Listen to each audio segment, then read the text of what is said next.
तोहार प्यार बनल बा हमार दुनिया, तोहरे बिना सुना लागे ई जिंदगिया।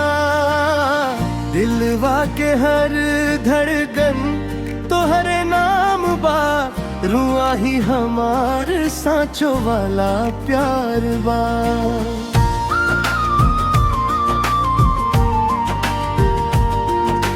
जब से नजरिया तोहरा से मिल, दिलवा के हर सपना सजल।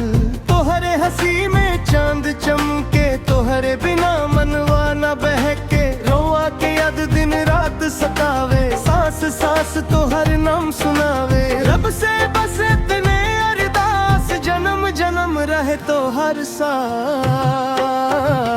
तोहर प्यार बनल बा हमार दुनिया, तोहरे बिना सुना लागे ई जिंदगिया।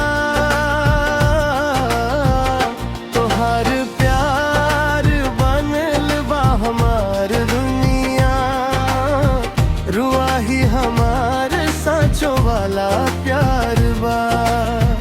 रुआ ही हमार सांचो वाला प्यार बा।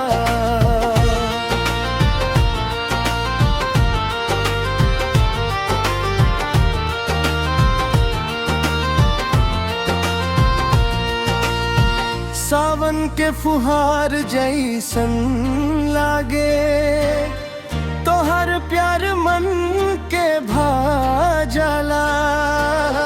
फूलन के खुशबू में तू बसल बाड़ू, हर खुशी के वजह तू बनल बाड़ू। हाथवा में हाथ जब तू धरबू, सगरी दुनिया से न डेरबू। साथे साथ चलब हर डगरिया, रंगीन हो जाई जिंदगिया। चांद सितारा गवाह बनी, प्यार हमार कभी न घटी। रूठ बूत मनीब हम, हंसी से भर देब हर गम। मांग में सिंदूर के सपना सजल, दिल में तोहार नाम लिखल। सुख दुख में साथ निभाइब, जन्म जन्म तोहके चाहब।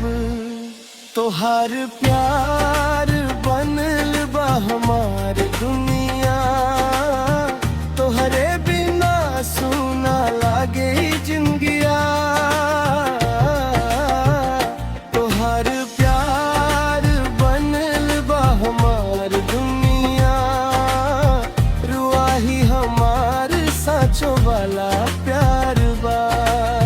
रुआ ही हमार सांचो वाला प्यार